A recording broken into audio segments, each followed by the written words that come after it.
Just before we get into today's video, I do want to say that this show is now available in the podcast form. If you'd like to grab that, we're getting some of the best episodes from the archive, turning them into audio versions and popping them out as a podcast. If you go to your favorite podcast app and search TopTenz, you will find that. Also, there are links in the description below. And let's get on with today's video. 1600 Pennsylvania Avenue is one of the most famous addresses in the world, as it designates the location of the White House. Less well known is 1651 Pennsylvania Avenue. It is the site of Blair House, the place where foreign dignitaries stay when visiting the President of the United States. Quite a few memorable scenes have taken place there, and in the video today, we're looking at 10 of them. Number 10. The beginnings of Blair House. Calling the building Blair House is a bit of a misnomer. Its official name is simply the President's Guest House, and Blair House is just one of 4 interconnected townhouses. Together they form a single living quarters comprised of 110 rooms measuring 70,000 square feet. However, most people and agencies simply refer to the entire complex as Blair House, and this includes the US State Department. There is another small issue with the name. It is known as Blair House even today because it stayed with the Blair family for over a century. However, originally it belonged to the US Surgeon General Joseph Lovell, who built it in around 1824. He sold it to newspaper publisher Francis Preston Blair in 1836. His family owned it until selling Blair House to the government in 1942. Number 9. The Kitchen Cabinet. Even before Blair House became the official President's Guest House, there were major political moments taking place inside, as the Blairs were frequently involved in the machinations of Washington. Montgomery Blair, for example, was Postmaster General under Abraham Lincoln and hosted the president regularly. Unsurprisingly, though, it was the patriarch of the Blair family who was most influential. Francis Preston Blair was a confidant and supporter of Andrew Jackson and played an important role in helping him win the 1828 election. He was part of Jackson's so-called Kitchen Cabinet, an unofficial group of advisors. He received frequent visits from President Jackson at Blair House. The role of the Kitchen Cabinet grew significantly following the Petticoat Affair, which started in 1829. Basically, Jackson's actual cabinet became split between support for his Secretary of War, John Eaton, and his Vice President, John C. Calhoun, following a rift between the politicians' wives. The issue was resolved in 1831 when Martin Van Buren, Secretary of State, and another member of the Kitchen Cabinet, resigned his position. This gave Jackson a reason to reorder the presidential cabinet and get rid of all the Calhoun supporters. Number 8. Churchill's Visits to Washington.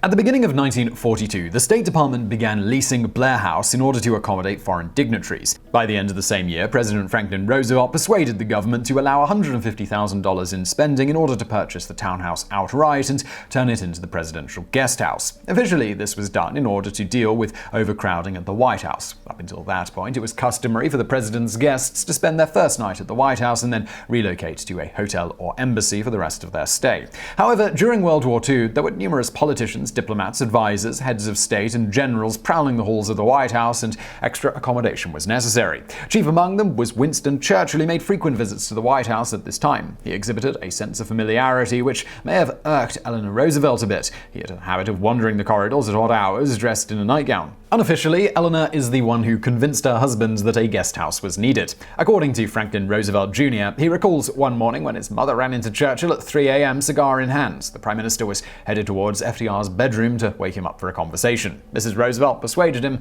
to wait until breakfast. Number 7. Boris Yeltsin visits Blair House.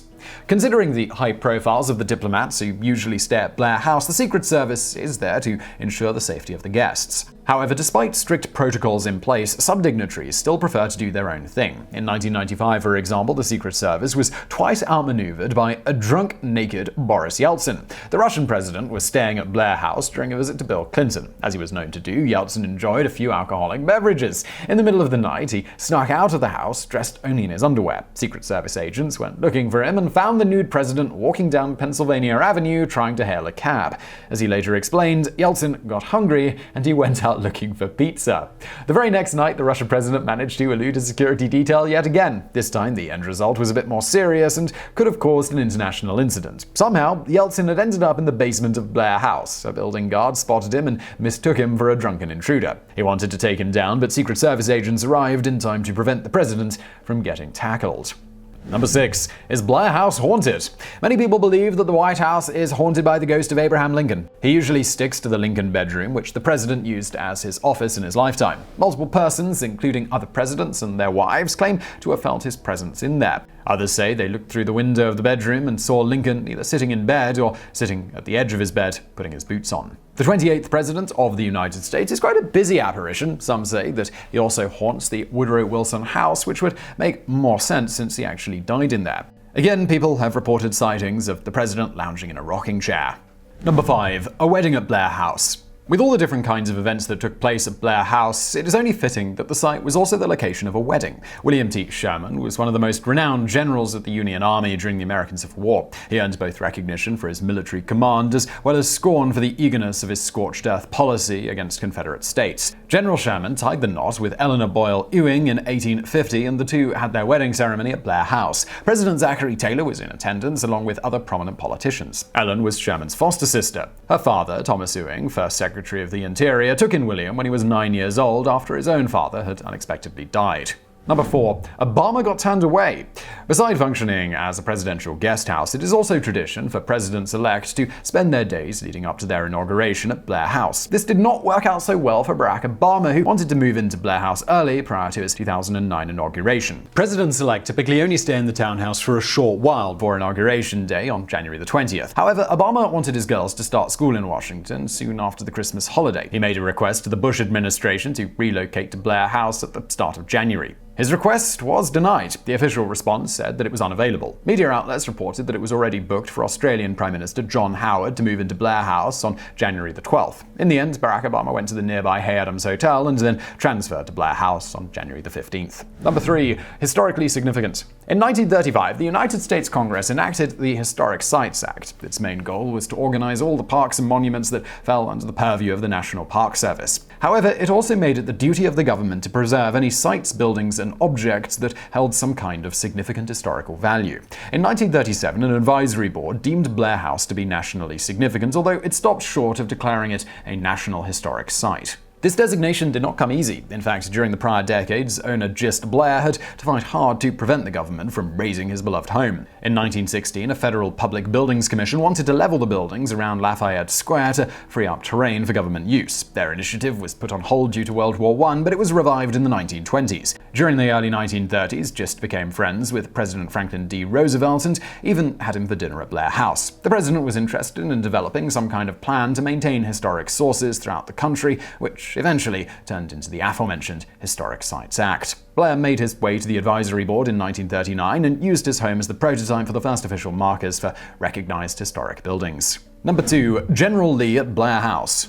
Right at the start of the American Civil War, a private meeting at Blair House could have significantly altered the course of the conflict. General Robert E. Lee was the man who commanded the Army of the Confederacy. While Jefferson Davis might have been the president, it was Lee who generally received the praise for the various military successes of the southern states. Before he joined the Confederacy, Lee was a cavalry colonel and already enjoyed quite a celebrated reputation. In fact, Lee wanted to give him a prominent position in the Union Army. At the behest of the president, Lee went to Blair House and met with Francis Preston Blair, who offered him the command of defense of the capital. General Lee declined because he knew his native state of Virginia would soon secede from the Union, and he felt it was his duty to take up arms for its protection. He switched sides and joined the Confederacy, even though he opposed secession and realized the war would be devastating for both sides, regardless of who won. Number 1. Assassins at Blair House. The most dramatic moment in the history of Blair House occurred on November 1, 1950, when Puerto Rican nationalists tried to assassinate President Harry Truman. Truman actually spent most of his second term living in Blair House. The White House underwent massive reconstruction between 1949 and 1952. The president became a target for Griseo Torresola and Oscar Collazo, two members of the Puerto Rican Nationalist Party. Nationalistic riots had recently taken place throughout Puerto Rico, which were suppressed by the military. The two would-be assassins wanted to attract as much global attention as possible to the efforts of Puerto Ricans fighting for independence. They believed this would be best achieved by killing the president. They reasoned that Blair House would have much less stringent security than the White House. They were absolutely correct, but it was still strong enough to foil their assassination attempt. The nationalists simply walked up the front steps of the townhouse and started shooting. Secret Service agents and police quickly returned fire, and Torresola was gunned down on the spot. An agent named Leslie Coffelt was killed in the line of duty. Collazo was arrested and sentenced to death, although Truman later commuted his sentence to life imprisonment. 2 years later, the president actually held a referendum on a new constitution for Puerto Rico. People voted almost 82% in favor of staying a free associated state. So I really hope you found that video interesting. If you did, please do hit that thumbs up button below. While you're down there, if you haven't subscribed already, hit that subscribe button. And even if you have subscribed, or you're about to subscribe, or do any of that stuff, hit the bell, because then you'll actually find out when we put out new videos. Also, why not check out my other channel? It's called Highlight History. It's sort of a today in history thing. I'm going to link to that below. And as always, thank you for watching.